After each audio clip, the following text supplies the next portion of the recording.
연령별 지도자들이랑 협회 관계자들이 모여서 한 컨퍼런스에서 그런 얘기들을 했대. 본인이 갖고 있는 유저 빌드업에 대한 것들에 대한 약점을 알고 사실 좀 불안한 게 울산이 작년에 수원 삼성한테 3대 0으로 졌어. 후반기에. 강팀하고 경기는 잘 준비했는데 약팀하고 경기할 때 종종 말리는 경기가 나왔었다고. 그게 대표팀으로 갔을 때 안 나온다는 보장이 없잖아. 그런 부분들이 굉장히 좀 불안하기도 하고.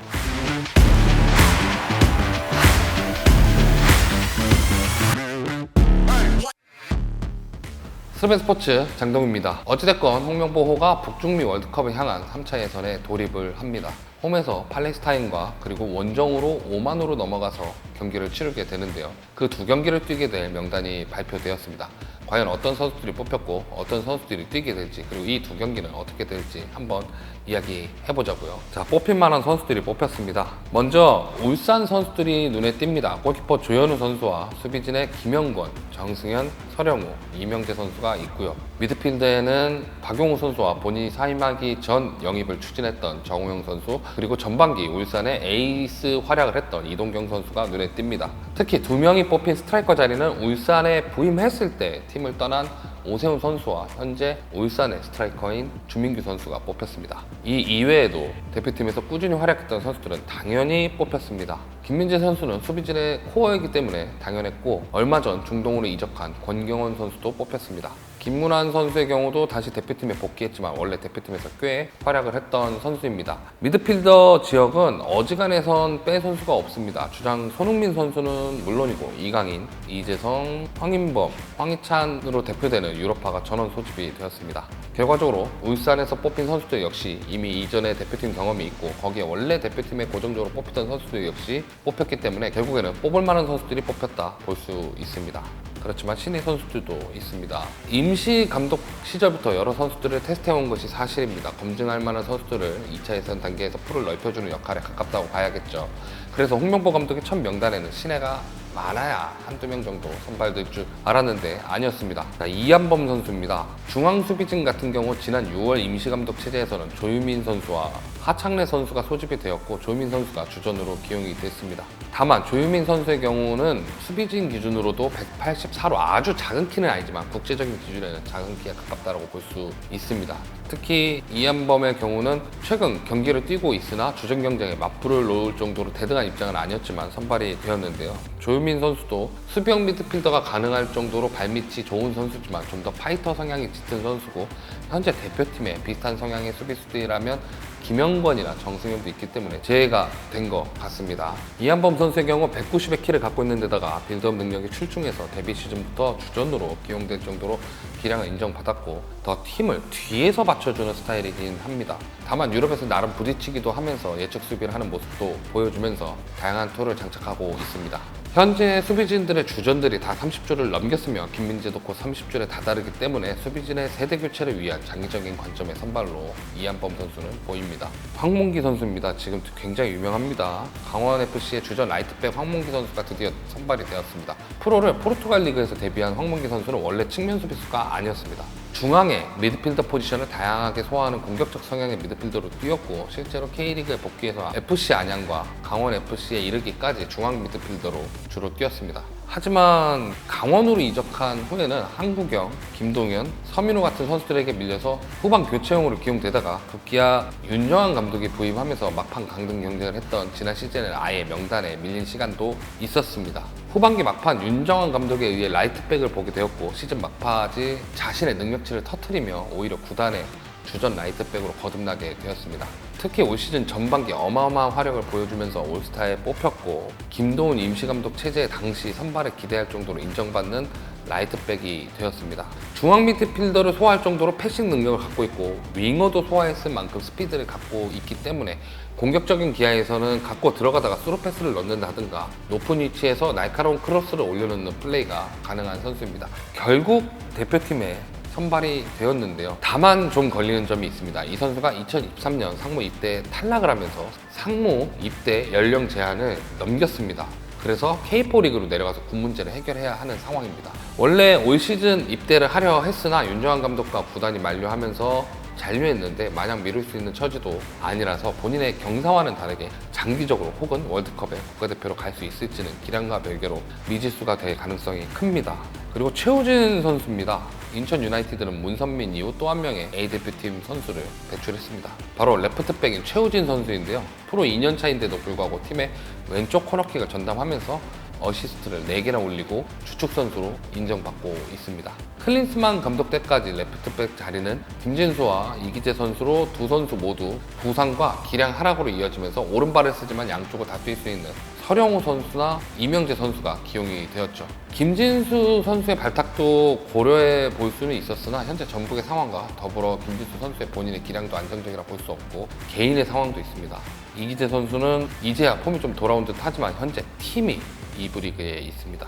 황문기 선수와 더불어서 현재 대표팀의 주전급으로 둘 수 있는 김문환과 서령우가 있고 왼쪽에 왼발잡이는 이명재가 있지만 이명재도 30대 초반의 선수이기 때문에 지금부터 적응시켜 후반부에 기용할 수 있는 선수로 만들 계획으로 보입니다. 다만 수비가 밀집된 지역에서 드리블로 타개하는 방법을 제일 선호하고 패싱을 통한 플레이보다는 오픈된 공간에서 킥의 장점이 나오는 스타일이라서 오히려 전통적인 굳이 비교하자면 좀 더 적극적인 상황에 사용할 수 있는 옵션인 것도 강점 중에 하나가 될 전망입니다. 그리고 양민혁 선수입니다. 내년 1월 토트넘 이적이 확정된 양민혁 선수도 대표팀에 뽑혔습니다. 특히 만 18세 나이에도 불구하고 대표팀에 합류함으로써 이번 팀의 최연소 선수가 될 전망입니다. 준프로로 데뷔한 첫 해 1군 전지훈련을 따라가는 것도 모자라서 현재까지 주전으로 뛰면서 28경기 8골 5도움이라는 미친 스탯을 보여주고 있는 상황인데요. 거기에 팀 성적도 현재 K리그 1에서 우승 경쟁을 펼치고 있는 상황에 주눅들지 않고 자신의 기량을 보여주고 있습니다. 홍명보 감독도 하반기에 들어 다소 퍼포먼스가 떨어진 감은 있지만 현재까지 보여준 모습은 충분히 성인 대표팀에 합류할 실력이라고 이야기할 정도로 기대가 큰 모습입니다. 특히 양민혁은 미드필더 성향같이 뛰다가도 저돌적이며 슈팅을 적극적으로 가져가고 돌파도 속도 조절을 통하여 공을 멈춰두는 시간 없이 갖고 들어가는 모습은 충분히 대표팀 레벨에서 분위기를 바꾸기에 충분한 기량이라고 생각이 듭니다.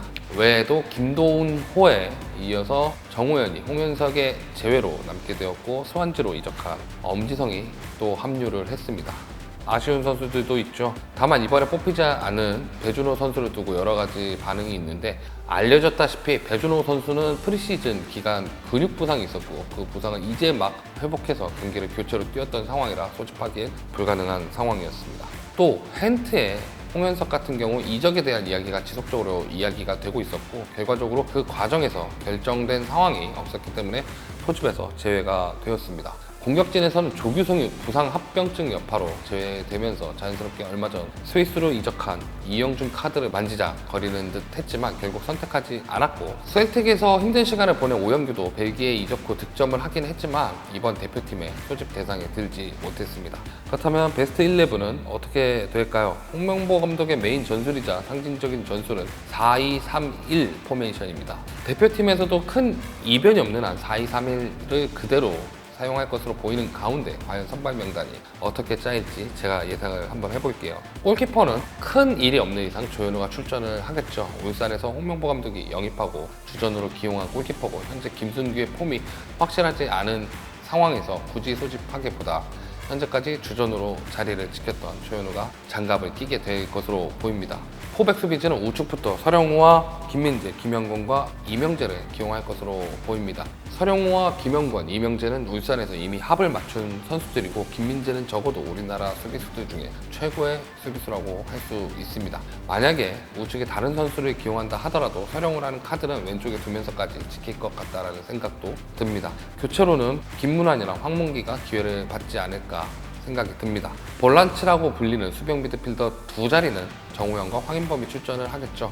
일단 벤투호와 클린스만 호를 거치면서 검증된 조합입니다. 그리고 김도훈 감독이 다시 정우영을 발탁하면서 이 조합이 여전히 최고의 조합이라는 것을 보여줬죠. 공격 2선 세 자리가 가장 어렵습니다. 그래도 예상을 해보자면 우측부터 이강인, 이재성, 손흥민이 나오게 될 것으로 보입니다. 우선 이강인은 파리에서 윙어와 중앙 하프윙 자리, 즉 메잘라 자리를 오가고 있습니다. 하지만 오른쪽 측면에서 대각을 바라보는 상황을 선호하는 듯 보이는 것이 클린스만 체제에서 이강인과 이재성이 자리를 바꿔서 경기했던 모습을 통해 알 수 있었죠. 특히 두 경기 연속 득점을 기록하면서 경기력적으로나 포인트적으로도 좋은 모습을 보여주고 있습니다.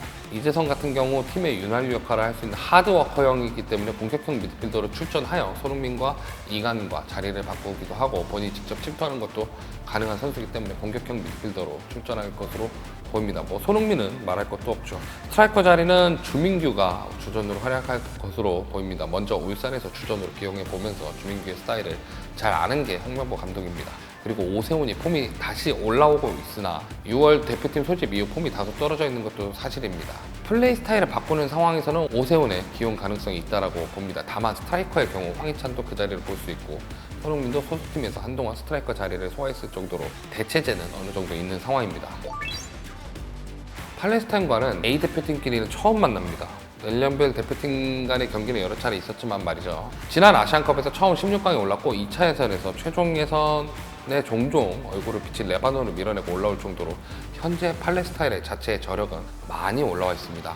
특히 중동계 유럽인들이 국가대표 경력을 위해 자신의 뿌리 국가를 택한 경우가 많고 팔레스타인의 경우도 나라 상황 때문에 이러한 선수들을 수급할 가능성이 높습니다. 실제로 스웨덴계 선수들이 팔레스타인 국적을 택하기도 합니다. 그리고 원래 팔레스타인의 홈경기는 중립지역에서 펼쳐졌습니다. 이스라엘과 하마드의 전쟁 때문에 인접국인 팔레스타인의 안정을 보장할 수 없기 때문이었는데요. 피파가 팔레스타인의 홈경기의 의지를 확인하고 일단 허가를 내린 상황이지만 앞으로의 상황이 또 어떻게 변할지는 변수입니다. 스타일적으로는 아시안컵에서 보여준 수비적인 모습이 어느 정도 수위급 팀들에게도 통했기 때문에 마냥 전력차로 꺾을 수 있는 상대는 아니라고 생각을 합니다. 오만은 5번 만나 4번 이기고 1번을 졌습니다. 그리고 그 한 번이 바로 이 오만 쇼크죠. 특히 오만 경기는 원정에서 펼쳐지고 그곳이 오만 쇼크가 벌어졌던 경기장이기도 합니다. 중동 국가 특유의 시간 끌기를 아는 팀이고 아시안컵에서 사우디를 상대로 선취골을 넣어서 경기를 끌고 갔던 만큼의 저력은 예전부터 있던 팀입니다. 다만 이 두 경기의 상대 전력이 팔레스타인이 5포트 그리고 오만이 4포트인 만큼 이 두 팀을 상대로 고전하면 사상 최악의 상황이 펼쳐질 가능성이 높습니다. 그런데 문제는 우리에게 있습니다. 와중에 우리는 모든 것이 더딥니다. 감독 선임이 된 이후 코치진이 선임되는 시간이 너무나 오래 걸렸습니다. 국내 코치진들은 지난주에 선임이 됐지만 외국인 코치들은 지난주 막판에야 선임되어 입국했습니다. 사실상의 국가대표 명단은 이제 막 구성된 스태프들과 회의를 해서 선발이 됐고 그마저도 전체적인 스태프들의 의중이 반영되었을지도 의문점입니다. 상대가 4포트, 5포트의 약체로 분류되긴 하지만 엄연히 월드컵이 목전에 와 있는 팀들이 조금만 노력하면 월드컵인 상황에서 대충 준비할 것이라고 생각해서는 안 되고 모든 변수를 준비해야 하는데 이제 막 코치진들이 모여 팀이 구성된 게 과연 그것이 대응이 될까요? 팀의 철학은 감독 혼자만이 구성하는 것이 아닙니다. 코칭 스태프들이 같은 의지로 게임 모델을 완성시켜 하나의 팀으로 만들어 나가야 하는 상황입니다. 우리가 강팀이라는 생각을 버려야 합니다. 지금까지의 비난이 단순하게 축구를 잘해서 해결될 일도 아닙니다. 정말 한국 축구를 위해서 버렸다면 점차 의미 있는 경기까지 하면서 내용까지 챙겨야 합니다. 하지만 현재의 준비 상태로는 솔직히 제 입장에선 그것이 불안해 보이기만 합니다. 지금까지 스레베 스포츠 축구작가 장동이었습니다. 이번 경기 어떨까? 이겨야지. 잘하고 말고의 문제에서 이기는데 이제 내용과 가능성까지 보여줘야 된다는 게 가장 큰 함정이겠지. U자 빌드업 안 하겠다고 MIK 컨퍼런스 때 U자 빌드업을 뭐 상대가 수세적인 상황에서 U자 빌드업을 하게 되면 굉장히 상황이 어려워진다. 뭐 이런 얘기를 연령별 지도자들이랑 협회 관계자들이 모여서 한 컨퍼런스에서 그런 얘기들을 했대. 본인이 갖고 있는 U자 빌드업에 대한 것들에 대한 약점을 알고 사실 좀 불안한 게 울산이 작년에 수원 삼성한테 3대0으로 졌어. 후반기에. 그러니까 울산이 강팀하고 경기는 잘 준비했는데 약팀하고 경기할 때 종종 말리는 경기가 나왔었다고. 그게 대표팀으로 갔을 때 안 나온다는 보장이 없잖아. 그런 부분들이 굉장히 좀 불안하기도 하고 2014년과 비교해서 2022년, 2023년에 울산은 확실히 홍명보 감독은 달라졌지만 그거를 다시 대표팀이라는 레벨로 갖고 왔을 때는 과연 이게 달라진 것이 될까? 매번 다양하게 다른 상대와 경기를 해야 되고 그 경기를 준비할 수 있는 시간이 프로팀은 적어도 한 경기를 일주일을 준비할 수 있고 혹은 그 경기를 특별히 타겟팅해서 한 달 이상을 준비하는 경기도 있는 가운데 대표팀은 기껏해야 3일에서 5일 정도 합숙할 수 있고 5일 그 상태에서 경기를 치르고 바로 또 헤어졌다가 다음 경기를 그런 식으로 준비를 해야 되는 상황에서 홍명보 감독이 여기서 뭐 만약에 공만 돌리다가 점유율만 드립다 놓고 답답한 경기를 보여준다?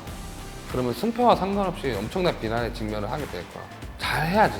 이거 잘 못하면 나는 사실 홍명보 감독이 자기 자신을 버리면서까지 대표팀에 갈 이유가 없었다라고 생각해. 그리고 자격이 없다고 생각해. 이 경기를 잘 해야 되고, 그렇다고 해서 비난이 식지는 않을 거야. 왜냐면 그동안 쌓아 올라간 거고, 이거는 홍명보 감독이 대표팀 감독하는 내내 끌고 가야 될 업보 같을 거야. 그렇기 때문에 잘해야지. 9월 5일이 첫 경기고 아마 뭐 일요일 정도나 월요일 정도에 두 번째 경기를 하겠지. 그러면 이제 첫 두 경기를 잘 해야, 왜냐면 1위는 무조건 월드컵에 직행을 하니까, 1, 2위는 직행을 하니까 이제 그 1, 2위 안에 들어가야 또 우리가 다음 이제 월드컵을 준비할 때 약 1년 정도의 시간을 두고 여유롭게 준비를 할 수 있지만, 그러지 못한다면 내년 말까지 이제 월드컵 티켓을 따기 위한 경기를 또 계속 해야 되니까, 그런 부분들을 잘 극복해서 최대한 빨리 월드컵 티켓을 결정했으면 좋겠고, 어찌됐건 됐잖아. 그래도 홍명보 감독이 좀